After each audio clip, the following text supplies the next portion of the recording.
BCom semester 1 अर्थशास्त्र। नमस्कार विद्यार्थी मित्रों, આપણે ઓલરેડી તમારો ચેપ્ટર નંબર 3 જે ઉત્પાદન વિધેય છે અર્થશાસ્ત્રમાં એનો ભાગ 1 જોઈ ચૂક્યા છીએ। એ YouTube પર અપલોડ થઈ ગયો છે। હવે વિદ્યાર્થી મિત્રો આપણે આજે આ બીજું ચેપ્ટર ત્રીજું ચેપ્ટરમાં બીજો ભાગ જોવાનો છે। આજે આ બીજું લેક્ચર છે।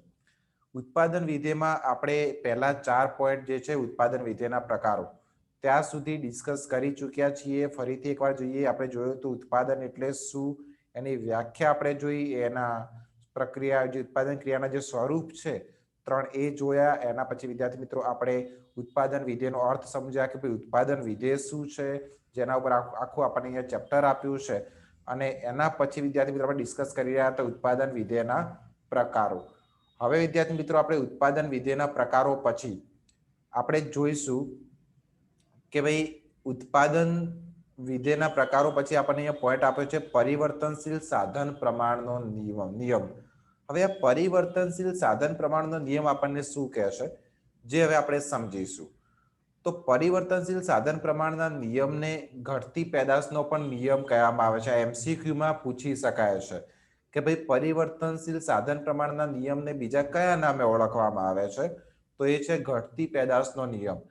આ નિયમમાં કોઈ એક જ સાધન, દાખલા તરીકે શ્રમ પરિવર્તનશીલ હોય ત્યારે અસ્થિર સાધન એટલે કે શ્રમનું પ્રમાણ અને ઉત્પાદનના પ્રમાણ એ બે વચ્ચેના વિધેયાત્મક સંબંધનું વર્ણન કરવામાં આવે છે।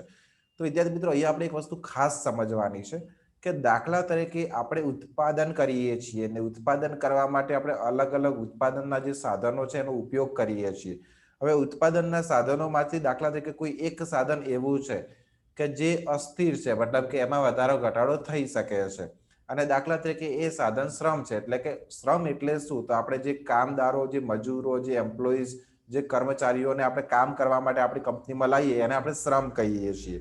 તો શ્રમમાં એટલે કે કર્મચારીઓમાં જેટલો વધારો કરીશું, શ્રમમાં જેટલો વધારો થશે એટલું ઉત્પાદનમાં વધારો થવાનો છે, અને શ્રમમાં જેટલો ઘટાડો કરીશું એટલો ઉત્પાદનમાં પણ ઘટાડો થવાનો છે। પરંતુ એવું પણ નથી, આ વાક્ય 100% સાચું નથી। આપણે કર્મચારીમાં વધારો કર કરીએ તો શું ઉત્પાદનમાં પણ વધારો થા જ કરશે? નહીં।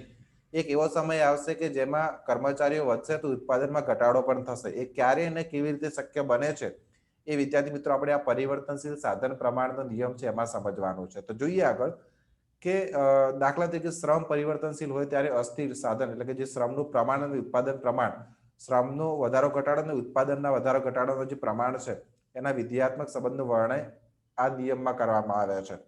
આ નિયમને પરિવર્તનશીલ સાધન પ્રમાણનો નિયમ કહેવામાં આવે છે, કારણ કે અન્ય સાધનોનું પ્રમાણ સ્થિર હોય અને માત્ર શ્રમના પ્રમાણમાં વધારો ઘટાડો કરવામાં આવે અને શ્રમ અને અન્ય સાધનો વચ્ચેનું સાપેક્ષ પ્રમાણ બદલાય છે।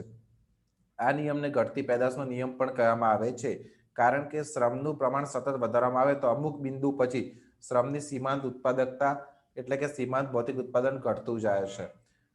હવે અહીંયા માર્શલે અને સેમ્યુલ્સને આપણને વ્યાખ્યાઓ આપી છે એ આપણે જોઈશું, ને પછી મુખ્ય જે આ જે પ્રમાણનો જે નિયમ છે એનું પણ આપણે ડિસ્કશન કરીશું। સૌથી પહેલા માર્શલની વાત કરવા જોઈએ। માર્શલે આ નિયમની રજૂઆત ખેતી ક્ષેત્રના સંદર્ભમાં કરી છે। ઉત્પાદન પદ્ધતિ યથાવત હોય તો કોઈ એક ખેતર પર શ્રમ અને મૂડીના એકમો જેમ વધુ ઉપયોગમાં લેવાય તેમ વધારાનું ઉત્પાદન ઓછું થતું જાય છે। અહીં જમીન સ્થિર સાધન છે અને મૂડી તથા શ્રમ અસ્થિર સાધન છે। હવે સેમ્યુલ્સ પણ એવું કહે છે કે ભાઈ ટેકનોલોજી યથાવત હોય ત્યારે સ્થિર સાધનોના સંદર્ભમાં અસ્થિર સાધનના એકમો જેમ જેમ વધારવામાં આવે તેમ ઉત્પાદન વધે છે, પણ અમુક બિંદુ પછી વધારાનું ઉત્પાદન ઘટવા માંડે છે। અને બોલ્ડિંગની રજૂઆત, બોલ્ડિંગે પણ આપણને કીધું છે કે ભાઈ આપણે કોઈ એક સાધનનું પ્રમાણ સતત વધારીએ છીએ તો અમુક બિંદુ પછી તેની સીમાંત ભૌતિક ઉત્પાદકતા ચોક્કસ ઘટે છે। એટલે વિદ્યાર્થી મિત્રો આ ત્રણે વ્યાખ્યા પરથી આપણે એક વસ્તુ તો ચોક્કસથી સમજવી જોઈએ કે ઉત્પાદનના કોઈ પણ સાધનમાં તમે સતત વધારો કરશો તો શરૂઆતી તબક્કામાં એટલે કે પ્રથમ તબક્કામાં તો ચોક્કસથી ઉત્પાદનમાં પણ વધારો થશે, કેમ કે ઉત્પાદનના સાધનમાં વધારો થાય છે, પરંતુ અમુક બિંદુ પછી ઉત્પાદનમાં જે સીમાંત જે છે એમાં સીમાંત જે ભૌતિક ઉત્પાદકતા છે એમાં ઘટાડો થશે। આ સીમાંત ઉત્પાદકતા શું છે એ હવે આપણે સમજવાનું છે। તો વિદ્યાર્થી મિત્રો હવે આપણે જોઈશું આગળ, અને જે આપણને અહીંયા સમજૂતી આપે છે। તો જો અહીંયા વિદ્યાર્થીઓ શ્રમના એકમો એટલે કે દાખલા તરીકે અહીંયા કર્મચારીઓ છે, બરાબર, અહીંયા આપણને કુલ ઉત્પાદન પણ અહીંયા આપ્યું છે। અહીંયા આપણને સીમાંત ઉત્પાદન એટલે શું? એક કર્મચારીમાં વધારો કરવાથી ઉત્પાદનમાં કેટલો વધારે, એને સીમાંત ઉત્પાદન કહેવાય, અને સરેરાશ ઉત્પાદન પણ આપ્યું છે। તો વિદ્યાર્થી મિત્રો આ ટેબલ તમારે ખાસ સમજવાનું છે અહીંયા દાખલા તરીકે આપણી પાસે એક કર્મચારી છે, ધ્યાનથી સમજજો. દાખલા તરીકે આપણી પાસે એક કર્મચારી છે. હવે એક કર્મચારી છે તો આપણે 80 એકમોનું જ ઉત્પાદન થાય છે અને સીમાંત ઉત્પાદન પણ 80 છે, કેમ કે એક જ કર્મચારી છે. એક કર્મચારીમાં સરેરાશ ઉત્પાદન પણ 80 છે. ઇન શોર્ટ કે આપણે કુલ ઉત્પાદન 80 જ થાય છે એક કર્મચારી. હવે આપણે એકને બદલે બે કર્મચારી લાયા. ધ્યાનથી સમજજો. હવે આપણી કંપનીમાં બે કર્મચારી કામ કરે છે, તો બે કર્મચારી થવાથી આપણા કુલ ઉત્પાદન હવે કેટલું થાય છે? 170 કુલ ઉત્પાદન થાય છે. મતલબ કે કેટલો વધારો થયો? 90 નો વધારો થયો. પહેલા 80 થતું, તો હવે બીજો એક કર્મચારી આવ્યો એટલે 90 નો વધારો થયો. એટલે હવે પહેલા એક કર્મચારી તો ફક્ત 80 નું જ ઉત્પાદન કરતો, પણ બે કર્મચારી ભેગા થઈને 170 એકમનું ઉત્પાદન કરે છે. એટલે સરેરાશ ઉત્પાદન હવે આપણે 85 થાય છે. મતલબ કે પહેલા એક વ્યક્તિ 80 કરતો હતો, પણ હવે બે વ્યક્તિ થઈ ગયા એટલે એક વ્યક્તિ 85 નું ઉત્પાદન કરે છે. પછી હવે દાખલા તરીકે આપણે ફરીથી કર્મચારીમાં વધારો કર્યો અને આપણે 3 કર્મચારી કર્યા. 3 કર્મચારી કર્યા એટલે 3 જણા ભેગા થઈને 270 વસ્તુનું ઉત્પાદન કરે છે. એટલે કે હવે ત્રીજો આવ્યો એટલે ડાયરેક્ટ 100 એકમનું ઉત્પાદન વધી ગયું. એટલે કે હવે દરેક 3 વ્યક્તિ 90 એકમનું ઉત્પાદન કરે છે. પહેલા એકલો 80 નું જ કરતો હતો, બે થયા એટલે 85 નું કરતા. હવે 3 જણા ભેગા થયા એટલે ઉત્પાદનમાં પણ સતત વધારો થાય છે. જો 90 નું ઉત્પાદન થાય છે. પછી આપણે ફરીથી કર્મચારી વધારીને 4 કર્યા. એટલે હવે આપણી કંપનીમાં દાખલા તરીકે 4 કર્મચારીઓ કામ કરે છે. એટલે ઉત્પાદન 270 ને બદલે ઉત્પાદનમાં વધારો થયો અને 368 એકમનું ઉત્પાદન થાય છે. પરંતુ હવે ફક્ત વધારો 98 નો જ થયો. 3 હતા ત્યારે 270 એકમનું ઉત્પાદન થતું હતું અને 100 નો વધારો થયો હતો. પરંતુ 4 કર્યા એટલે 368 એકમનું ઉત્પાદન થાય છે. ઉત્પાદનમાં તો ટોટલ જે કુલ ઉત્પાદન છે એમાં તો વધારો થાય જ છે, કેમ કે 3 કર્મચારીઓ 270 નો કરતા હતા અને 4 કર્મચારીઓ ભેગા થઈને 368 એકમનું ઉત્પાદન કરે છે. એટલે કે ઉત્પાદનમાં તો વધારો થાય જ છે. પરંતુ જ્યારે 2 થી 3 કર્યા ત્યારે 100 એકમો વધી ગયા હતા ઉત્પાદનમાં. પરંતુ 3 માંથી 4 કર્યા એટલે 98 એકમ વધ્યા અને જે સરેરાશ ઉત્પાદન છે એ પણ 92 છે. પછી વિદ્યાર્થી મિત્રો અહીંયા આપણે જોઈશું કે 4 ને બદલે 5 ફરી આપણે કર્મચારીઓમાં વધારો કર્યો. એટલે હવે આપણી કંપનીમાં દાખલા તરીકે 5 કર્મચારીઓ કામ કરે છે. 5 કર્મચારીઓ કામ કરે છે એટલે આપણે કુલ ઉત્પાદનનો વધારો થયો. જો પહેલા 368 થતું હતું, પણ હવે 5 કર્મચારીઓ કામ કરે છે એટલે 430 એકમનું ઉત્પાદન થાય છે. પરંતુ જો સીમાંત ઉત્પાદન એટલે કે 4 હતા તો 368 હતું, તો 5 થયા એટલે 430. એટલે કે જે નવો કર્મચારી છે એમાં 62 જેટલું એકમ ઉત્પાદનમાં વધારો કરે છે અને જે સરેરાશ ઉત્પાદન છે એમાં પણ આપણને જોઈએ ઘટાડો જોવા મળે છે. પછી આપણે દાખલા તરીકે 6 કર્મચારીઓ લાયા એટલે 480 નું કુલ ઉત્પાદન થયું. પહેલા 430 નું થતું હતું, હવે કર્મચારીમાં વધારો થયો એટલે ઉત્પાદનમાં પણ વધારો થયો અને હવે 480 એકમનું ઉત્પાદન થાય છે. અને સીમાંત એટલે કે એક કર્મચારીના વધારાથી હવે 50 જેટલા એકમ વધી જાય છે ઉત્પાદનના અને અહીંયા સરેરાશ 80 છે. પછી આપણે કર્મચારી વધારીને 7 કર્મચારી કરે એટલે હવે ઉત્પાદન 504 એકમનું થાય છે. કારણ કે જેમ જેમ કર્મચારીઓ વધે ઉત્પાદનમાં વધારો થાય અને હવે 6 માંથી 7 એટલે એક કર્મચારી વધારવાથી 24 એકમનું ઉત્પાદન વધી ગયું અને સરેરાશ 72 છે. પછી આપણે 7 માંથી 8 કર્મચારીઓ કર્યા. હવે આ 7મો પોઈન્ટ એવો છે કે મેક્સિમમ તમે એટલું ઉત્પાદન કરી શકો. પછી શું 8 કર્મચારી ભેગા થયા એટલે ઉત્પાદનમાં કોઈ વધારો થયો નહીં. ઉત્પાદન તો એટલું જ થાય છે. એટલે બિલકુલ કોઈ વધારો ના થયો. સરેરાશ 63 છે. પછી આપણે 9 કર્મચારીઓ કર્યા એટલે હવે ઉત્પાદનમાં ઘટાડો થઈ ગયો. કેમ કે જરૂર કરતા વધારે તમે કર્મચારીઓ લેશો તો પછી ઉત્પાદનમાં ઘટાડો થશે. બરાબર. એટલે આ સમજવા જેવી વસ્તુ છે કે જરૂર કરતા વધારે કર્મચારીઓ વધે તો ઉત્પાદનમાં તો વધારો થવો જ જોઈએ ને. ઉત્પાદનમાં કેમ ઘટાડો થાય છે? તો હું તમને એક વસ્તુ સમજાવું કે દાખલા તરીકે એક ખેતર છે અને એક ખેતરમાં એક વ્યક્તિ કામ કરે છે તો એ ઓછું ઉત્પાદન લઈ શકશે. પછી બે વ્યક્તિ કામ કરે તો એ થોડુંક વધારે ઉત્પાદન લેશે. પછી એ જ ખેતરમાં 3 વ્યક્તિ કામ કરે છે, 4 વ્યક્તિ કામ કરશે, 5 વ્યક્તિ, તો ઉત્પાદનમાં વધારો થશે.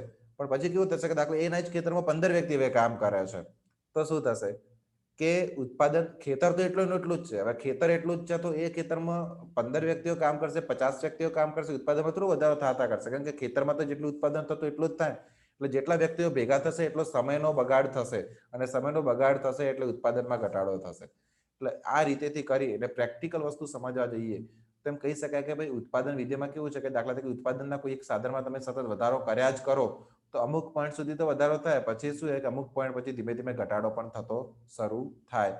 એટલે આ જે છે આ નિયમ શું છે? પરિવર્તન સાધન પ્રમાણનો નિયમ, કે અમુક પ્રમાણ સુધી તમે પરિવર્તન કરી શકો પણ પછી અમુક પ્રમાણ કરતા વધારે પરિવર્તન કરવા જાઓ તો તમને નુકસાન પણ થઈ શકે છે.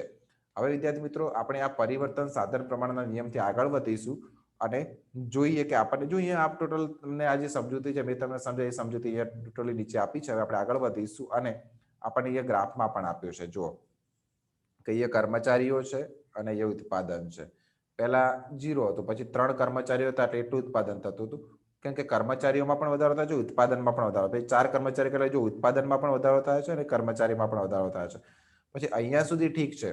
આ એક એવો પોઈન્ટ છે કે એના પછી જુઓ, એના પછી આ ઉત્પાદનની લાઈન છે ને, તો એના પછી આ ઉત્પાદનમાં તમને ઘટાડો થતો જોવા મળે છે. જો જેટલા કર્મચારીઓ વધશે એટલું ઉત્પાદનમાં ઘટાડો થાય છે. એટલે આ પોઈન્ટ એક એવો છે કે અહીંયા સુધી મેક્સિમમ તમે કર્મચારીઓ લાવી શકો, પણ તમે સતત વધારે કરશો તો પછી ઉત્પાદનમાં શું થશે? ઘટાડો.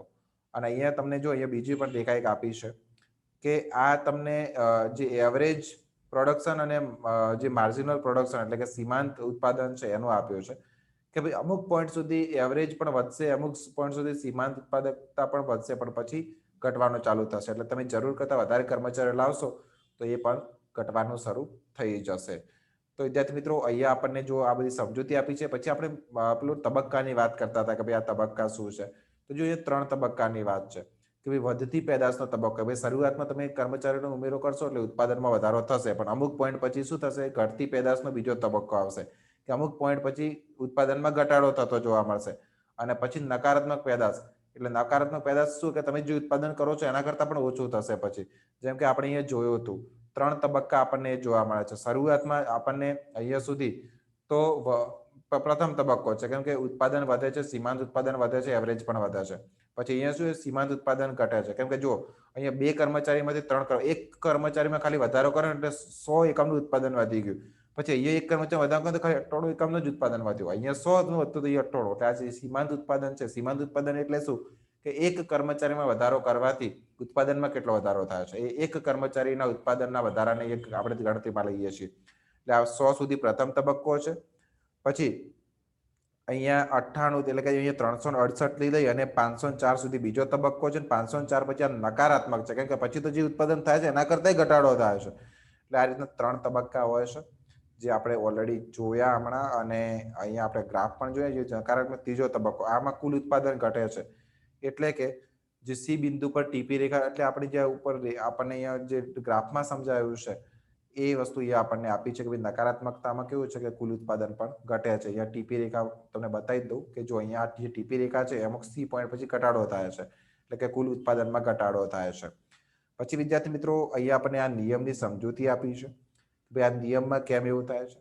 તો વધતી પેદાશના 2 કારણો આપી શકાય અને ઘટતી પેદાશના પણ 2 કારણો. કે ભાઈ પેદાશ વધે, પેદાશ ક્યારે વધે અને અહીંયા નકારાત્મક કેમ થાય? તો અહીંયા આપણે આખો નિયમ અહીંયા સમજાયો છે, જેને આપણે 1 બાય 1 જોઈશું. એમ તો મેં તમને આખો નિયમ સમજાવી દીધો છે, તેમ છતાં બુકમાંથી એકવાર જોઈ લઈએ. તો સૌથી પહેલો તબક્કો, પછી આ બીજો તબક્કો છે અને આ ત્રીજો તબક્કો. આ જે 3 તબક્કા છે આપણે સમજવાના છે. તો પહેલો તબક્કો, ભાઈ સ્થિર સાધનની સરખામણીમાં અસ્થિર સાધનનું પ્રમાણ શરૂઆતમાં બહુ ઓછું હોય છે. એટલે સ્થિર સાધનનો પૂરો ઉપયોગ થતો નથી, પણ અસ્થિર સાધનનું પ્રમાણ વધે તેમ સ્થિર સાધનનો પૂરો અને અસરકારક ઉપયોગ શક્ય બને છે. ઉત્પાદન ઝડપથી વધે છે. અસ્થિર સાધનનું પ્રમાણ જેમ વધે તેમ વિશિષ્ટીકરણ કે શ્રમ વિભાજનનો વધુ લાભ લઈ શકાય છે. શ્રમિકોને તેમની રુચિને શક્તિ મુજબ કામ આપી શકાય છે. તો કે ભાઈ શરૂઆતમાં આપણે કર્મચારીઓ વધારે તો ઉત્પાદનમાં કેમ વધારો થાય છે? તો કે ભાઈ શરૂઆતમાં કેવું હોય કે દાખલા તરીકે એક ખેડૂત એક ખેતરમાં કામ કરતો હોય, એક જ વ્યક્તિ હોય તો બિચારો આખા ખેતરમાં પાક ના ઉગાડી શકે.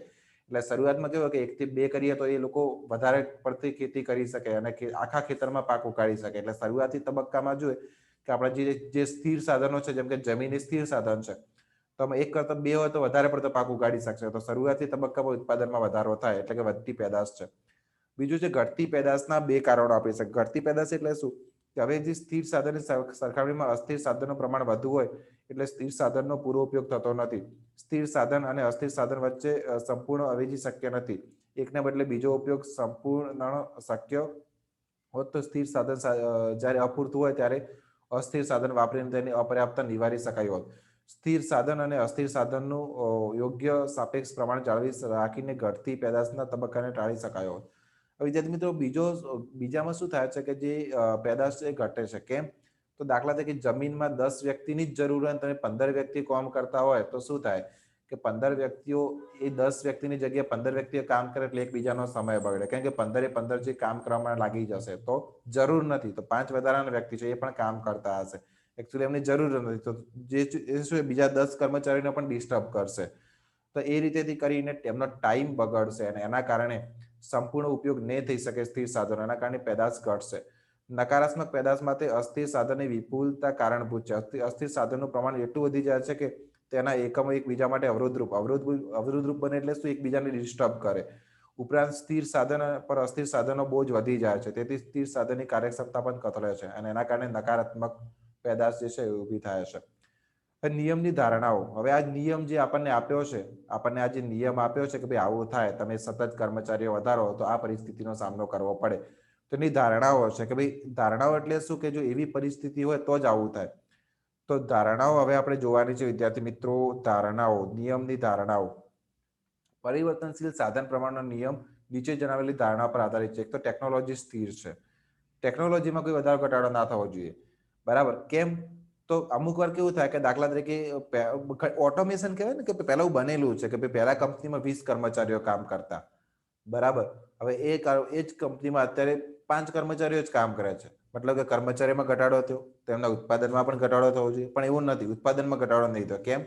કેમ કે હવે એમને એવા મશીન લાવી દીધા છે કે એક મશીન 5 વ્યક્તિનું કામ કરે છે, એટલે એમને 20 વ્યક્તિની જરૂર જ નથી. હવે 5 વ્યક્તિ જ મશીન ઉપર કામ લઈ લે છે. એટલે એમ કહેવાય કે ભાઈ ટેકનોલોજી સ્થિર રહેવી જોઈએ. ટેકનોલોજીમાં ફેરફાર થાય તો પછી આ નિયમ કામ નહીં લાગે. પછી ઓછામાં ઓછું એક સાધન તો સ્થિર હોવો જ જોઈએ. બરાબર? અને સાધનોનું સાપેક્ષ પ્રમાણ પરિવર્તનશીલ છે. કેટલાક કિસ્સામાં સાપેક્ષ પ્રમાણ બદલવું શક્ય હોતું નથી. દાખલા તરીકે એક મોટર કાર અને એક ડ્રાઈવરનું સંયોજન. આ કિસ્સામાં એક સાધન પ્રમાણ મોટર કાર સ્થિર રાખીને બીજા સાધનનું પ્રમાણ ડ્રાઈવર ગમે તેમ જેટલું વધારવામાં આવે, કુલ ઉત્પાદન ખર્ચ વધશે નહીં, યથાવત રહેશે. એટલે આ જે 3 છે એ નિયમની ધારણાઓ હતી કે ભાઈ આ 3 વસ્તુ હોય તો જ આ નિયમ લાગુ પડશે, બાકી નિયમ નહીં લાગુ પડે. પછી વિદ્યાર્થી મિત્રો આપણે જોઈશું નિયમનું મહત્વ શું છે. કેમ આપણે આ જે નિયમ છે, જે આ પ્રમાણનો નિયમ છે, એને આપણે કેમ સ્ટડી કરવો પડે છે, એનું મહત્વ શું છે, કયા નિયમની વાત કરી રહ્યા છીએ. તો આપણે આ નિયમ એકવાર હું તમને ફરીથી કહી દઉં કે આપણે અત્યારે જે ડિસ્કશન કરી રહ્યા છીએ એ પરિવર્તન સાધન પ્રમાણનો નિયમ છે. અને સંપૂર્ણ થિયરી આપણે અત્યારે એ ડિસ્કસ કરી રહ્યા છીએ. પરિવર્તન સાધન પ્રમાણના નિયમમાં આપણે આ બધું ડિસ્કશન કરતા હવે આપણે અહીંયા પહોંચ્યા છીએ. આ નિયમની સમજૂતી આપણે જોઈ લીધી. હવે આપણે નિયમના મહત્વ સુધી પહોંચ્યા છીએ. તો આ નિયમનું મહત્વ જોવા જઈએ કે પરિવર્તન સાધન પ્રમાણનો નિયમ સૂચવે છે કે મહત્તમ નફાનો હેતુ ધરાવતો ઉત્પાદક પ્રથમ તબક્કામાં કામ કરશે નહીં, કારણ કે આ તબક્કામાં સ્થિર સાધનનો પૂર્ણતમ ઉપયોગ થતો નથી અને અસ્થિર સાધનનું પ્રમાણ વધારીને સરેરાશ ઉત્પાદન વધારવાની તક છે. ઉત્પાદક ત્રીજો તબક્કો પસંદ કરશે નહીં, કારણ કે ત્રીજા તબક્કામાં અસ્થિર સાધનનું સીમાંત ઉત્પાદન નકારાત્મક છે, એટલે કે અસ્થિર સાધનનું પ્રમાણ ઘટાડી ઉત્પાદન વધારી શકાય છે. આ નિયમનું મહત્વ એ છે કે જે ઉત્પાદક છે એને ખબર પડશે કે મારે વધારેમાં વધારે ઉત્પાદન લેવું હોય તો મારે કેટલા ઉત્પાદનના સાધનોની જરૂર પડશે, મારે કેટલા કર્મચારીઓની જરૂર પડશે, એ આ નિયમ દ્વારા જાણી શકશે. અને એના દ્વારા વધારેમાં વધારે વસ્તુનું ઉત્પાદન કરવા માટે આ નિયમમાં પ્રથમ અથવા બીજો તબક્કો છે, બીજા તબક્કામાં કામ કરશે. અને પછી વિદ્યાર્થી મિત્રો આપણને નિયમનું કાર્યક્ષેત્ર પણ આપ્યું છે કે આ જે પરિવર્તનશીલ સાધન પ્રમાણનો નિયમ છે એનું કાર્યક્ષેત્ર શું છે. તો વિદ્યાર્થી મિત્રો જોવા જઈએ કે ભાઈ માર્શલ એવું મંતવ્ય ધરાવતા હતા કે ઘટતી પેદાશનો નિયમ ખેતી ક્ષેત્રને લાગુ પડે છે, મેન્યુફેક્ચરિંગ ઉદ્યોગોને નહીં. ખેતી ક્ષેત્રમાં કુદરતી સાધનો વધુ મહત્વની ભૂમિકા ભજવે છે અને કુદરતી સાધનોનું પ્રમાણ આપણે વધારી શકતા નથી. જ્યારે મેન્યુફેક્ચરિંગ ઉદ્યોગોમાં માનવ સર્જિત સાધનોનું મહત્વ સવિશેષ હોય છે અને માનવ સર્જિત સાધનોનું પ્રમાણ વધારી ઘટાડી શકાય છે. આધુનિક અર્થશાસ્ત્રીઓ માર્શલનું આમંત્રણ સ્વીકારતા નથી. તેમના મત મુજબ ઘટતી પેદાશનો નિયમ ઉત્પાદનના બધા ક્ષેત્રમાં લાગુ પડે છે.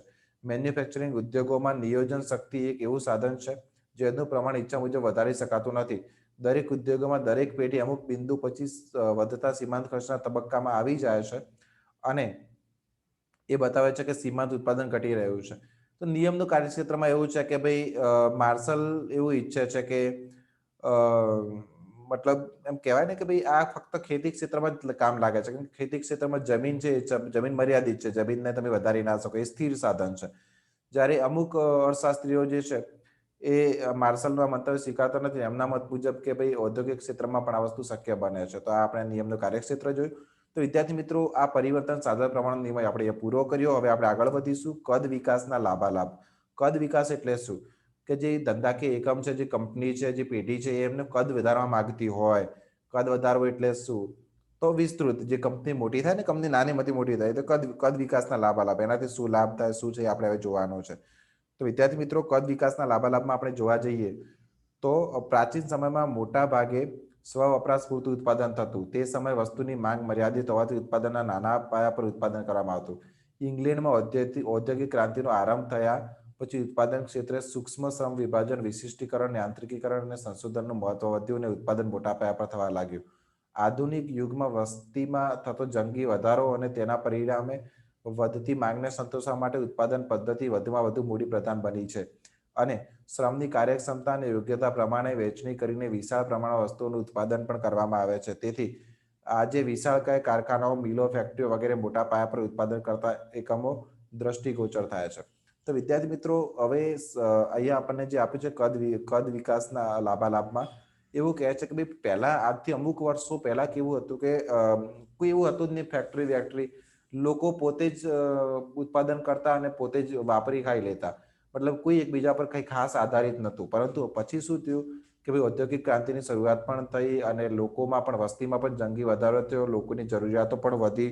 એટલે લોકોની જરૂરિયાતોને પહોંચી વળવા માટે કારખાના, ફેક્ટરી ને બધું ચાલુ થયું. એ લોકો ઉત્પાદન કરીને વસ્તુ અને સેવાઓ લોકો સુધી પહોંચાડે અને જેના કારણે કહેવાય કે ભાઈ ઘણા બધા ઉત્પાદન એકમો પણ શરૂ થયા. તો હવે આપણે જોઈશું લાભો. મોટા પાયા પરના ઉત્પાદનની પ્રક્રિયા વ્યાપક બનવા અને લાભકારક થવા માટે બે પરિબળો જવાબદાર: એકમ વિકાસના લાભો અથવા આંતરિક કરકસર, અને બીજું છે ઉદ્યોગ વિકાસના લાભો અથવા કે બાહ્ય કરકસર. તો આ મોટા પાયા પરના ઉત્પાદનની પ્રક્રિયા વ્યાપક બનવા અને લાભકારક થવા માટેના આપણને બે પરિબળો આપે છે. આ બંને પરિબળોને આપણે સમજીશું. તો સૌથી પહેલા અહીંયા આપણને થોડીક ચર્ચા આપી છે, ચર્ચા જોઈ લઈએ. એકમ વિકાસ અને ઉદ્યોગ વિકાસમાં લાભોની ચર્ચા કરતા પહેલા એકમ અને ઉદ્યોગનો અર્થ સમજવો જરૂરી છે. એકમ એટલે શું ને ઉદ્યોગ એટલે શું? તો આર્થિક ભાષામાં ટેરેલિન કાપડ કે અન્ય વસ્તુ ઉત્પન્ન કરતી મિલને ટેરેલિન કાપડના ઉત્પાદનનું એકમ કે પેઢી કહે છે. જ્યારે ટેરેલિન કે સુતરાઉ કાપડ ઉત્પન્ન કરતી મિલોના સમૂહને ટેરેલિન કે સુતરાઉ કાપડનો ઉદ્યોગ કહે છે. આમ પેઢી એટલે કોઈ એક ઉત્પાદન એકમ, અને જ્યારે ઉદ્યોગ એટલે લગભગ સરખા પ્રકારની વસ્તુ ઉત્પન્ન કરતા ઉત્પાદન એકમોનો સમૂહ. તો વિદ્યાર્થી મિત્રો, હવે હું તમને આ એક વસ્તુ સમજાવી દઉં કે ભાઈ એકમ કોને કહેવાય અને જે ઉદ્યોગ છે એ કોને કહેવાય. તો એકમ એટલે શું કે દાખલા તરીકે આપણે ઉદાહરણ લઈએ ટૂથપેસ્ટનું, અથવા ચલો આપણે ઉદાહરણ લઈએ સાબુનું. તો હવે કપડાં ધોવાનો સાબુ છે, એમાં આ નિરમા છે, નિરમા એક એકમ છે, બરાબર. તો નિરમા એક એકમ, જેવી રીતે ઘણી બધી કંપનીઓ જે છે એ સાબુ બનાવે છે, તો એવી રીતે એ જે કંપની વસ્તુ પોતાની બનાવે છે એક એકમ છે. પરંતુ આ કપડાં ધોવાના સાબુ બનાવવાવાળી કંપનીઓના સમૂહને, મતલબ એવી તમામ કંપની કે જે એક જ પ્રકારની વસ્તુ બનાવે છે, એને આપણે ઉદ્યોગ કહીએ છીએ. એટલે ઉદ્યોગ એટલે કોઈ એક કંપનીની વાત કે એક પેઢીની વાત નથી. ઉદ્યોગ એટલે એક જ જેવી વસ્તુનું ઉત્પાદન કરતા એકમોનો સમૂહ, એટલે એને આપણે ઉદ્યોગ કહીએ છીએ. અને એકમ એટલે શું? એકમ એટલે કોઈ એક કંપની કે જે પોતાની એક બ્રાન્ડ બનાવે છે, પોતાની એક વસ્તુ બનાવે છે, એ એકમ છે.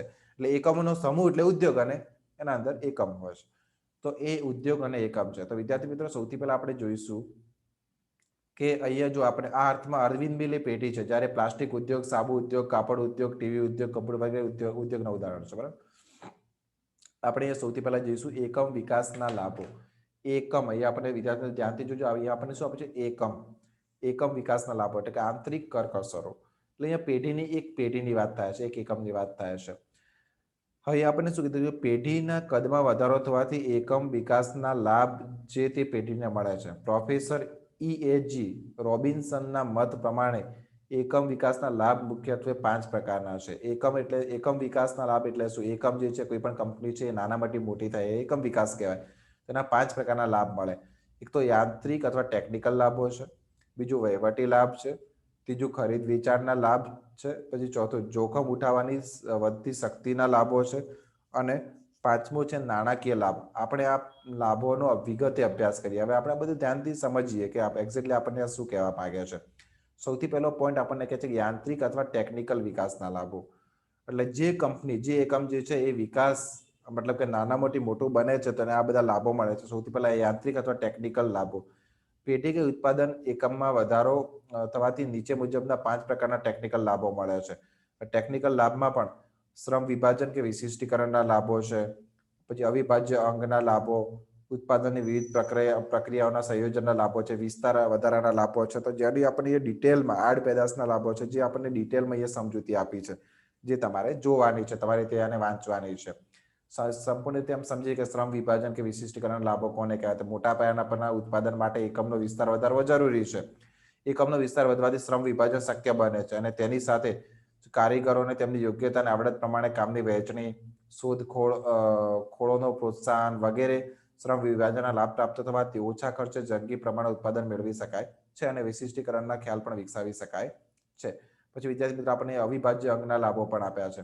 કે ભાઈ આધુનિક યુગમાં ગણતરી કરવાનું યંત્ર, લિનોટાઇપ મશીન, સંદેશા વિજ્ઞાન ઉપકરણો તથા કમ્પ્યુટર વગેરે કેટલાય યંત્રો અવિભાજ્ય હોવાથી નાના પાયા પરના ઉત્પાદન એકમો તેમનો ઉપયોગ કરી શકતા નથી. એટલે અવિભાજ્ય અંગોના લાભો પણ આપણે લેવા માટે કહેવાય કે ભાઈ જે જો કંપની જે એકમ જે છે એનો વિકાસ થશે, એનું જો સ્વરૂપ મોટું થશે, એનો કદ મોટો થશે તો એના લાભો પણ લઈ શકશે. પછી વિદ્યાર્થી મિત્રો આપણને આપે છે ઉત્પાદનની વિવિધ પ્રક્રિયાઓના સંયોજનના લાભો. મોટા ઉત્પાદન એકમોની સાથે જ તેની નાની મોટી ઉપ પ્રક્રિયાઓ થતી હોય છે. દાખલા તરીકે પોલાદ બનાવતા કારખાનામાં કાચા લોખંડને ગાળવાનું, તેમાંથી પોલાદ બનાવવાનું ને પોલાદ ને રસને વિવિધ બીબાઓમાં નાખવાનું કામ એક જ જગ્યાએ કરવામાં આવે છે. આમ એકમના વિકાસ થવાથી વિવિધ ઉપક્રિયાઓનું સંયોજન થઈ શકે છે અને પરિણામે વસ્તુ હેરફેર ખર્ચમાં ઘટાડો અને સમય અને સાધનોની બચત વગેરે ફાયદા થવાથી ઓછા ખર્ચે વધુ ઉત્પાદન લઈ શકાય છે. એવી જ રીતે વિસ્તાર વધારાના લાભો છે. બરાબર, વિસ્તાર વધારાના લાભો એટલે જે એસટી ટ્રેન છે, એસટી બસ છે, તો એ બધું જે છે એ છે. પછી આડ પેદાશના લાભો છે કે મોટા પાયા પર ઉત્પાદન કરતા એકમોને સાથે જ કેટલાક આડ પેદાશના લાભો પણ, દાખલા તેલની મિલોમાં બગાડમાંથી સાબુ, જે તેલ છે એની મિલોના બગાડમાંથી સાબુ, ખોળ વગેરે આડ પેદાશો પણ બનાવવામાં આવે છે, તો એ લાભો પણ મળે. પછી વહીવટી લાભો છે, ખરીદ વેચાણના લાભો છે, પછી જોખમ ઉઠાવવાની વધતી શક્તિના લાભો છે.